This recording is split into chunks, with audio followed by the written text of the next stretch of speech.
কাপড় খুলো, বাসরা শুরু করব। তার আগে বলো আস্তে করবা। আচ্ছা, আস্তে করব।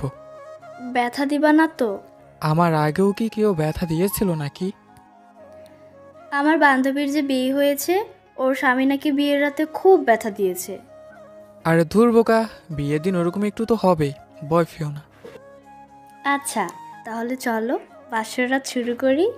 আচ্ছা, তোমার ওইগুলোর সাইজ এত ছোট কেন? তুমি বড় করবে বললে, তোমাকে ছাড়া কাউকেই ধরতে দেইনি। হয়েছে, এখন আমাকে শক্ত করে জড়িয়ে ধরো। আজ আমার বিয়ে, বিয়েটা পারিবারিকভাবেই হচ্ছে। আমি সিহাব আর মহারানীর নাম মেঘা। মেঘা আমার বাবার বন্ধুর মেয়ে, দেখতে অসাধারণ সুন্দর। আমার প্রেম প্রায় 3 বছরের উপরে চলে। বিয়েটা ভালোই জমজমাট ভাবেই হলো, আমিও বেশ খুশি। কিন্তু এই খুশিতে বন্ধুরা আমায় ভালোভাবে বাস দিয়ে যাচ্ছে। আজ রাত আমার মহান বাসর রাত, আল্লাহ জানে কপালে কি আছে, কিন্তু ঢুকতে তো হবেই। এই পাজি বন্ধুরাও না বড় আবদার করেছে। শেষমেশ সব আবদার মিটিয়ে ঘরে ঢুকলাম, মানে বাসর ঘরে। ঘরে ঢুকতেই বউ আমার লক্ষ্মী বউয়ের মতো সালাম করলো। আর সেখানেই ঘটল যত বিপত্তি। কারণ আমি বললাম, বেঁচে থাকো বউ, বেঁচে থাকো, তুমি যেন হাজার সন্তাননী হও। দেখলাম মেঘা তো খেপে গেছে, বলতে লাগলো, তোমার সাহস তো কম না, দাঁড়াও তোমার দেখাচ্ছি মজা। এই রে, কি বলতে কি বললাম, মনে হয় কপালে শনির দশা আছে। তুমি থাকো তোমার হাজার সন্তান নিয়ে, আমার কাছে আসবে না। না বউ, সরি, আর হবে না। সত্যি তো? হুম। আচ্ছা ঠিক আছে, এবার মাফ করে দিলাম, মনে থাকে যেন। আমি মেঘার পাশে বসতেই যাব এমন সময় দেখলাম ফোন আসলো। ফোনটা বের করে দেখলাম ফাজি ফারিয়া ফোন দিয়েছে। ফোনটা হাতে নিয়ে ভয়ে ভয়ে রিসিভ করলাম। হ্যালো। কি রে, তোর গলা কাঁপছে কেন? কাজ হয়েছে? আমি আমার জ্বালায় মরছি আর হালা কয় কি?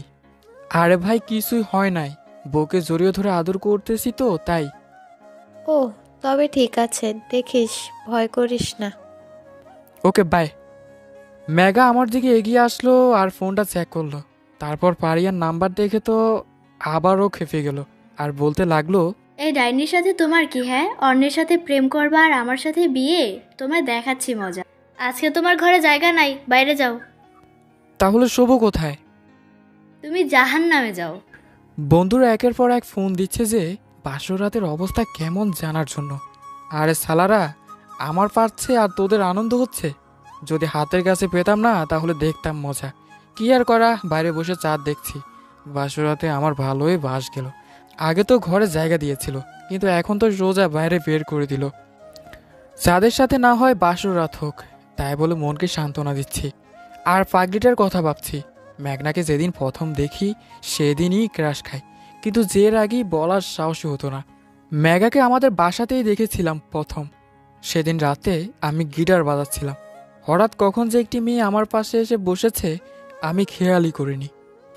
তখন আমি ভেবেছিলাম মনে হয় আমি স্বপ্নে আছি, তাই জড়িয়ে ধরেছিলাম। তখন মেয়েটি চিল্লিয়ে গা মাথায় করেছিল। বাড়ির সবাই ছুটে এসে জিজ্ঞেসে করে, আর আমি বাস্তবে ফিরে এসে তো ভয় শেষ, কারণ আব্বুর ভয় পাই। তখন মেঘা কিছুই বলে না। তখন মা আমার সাথে মেঘার পরিচয় করিয়ে দেয়।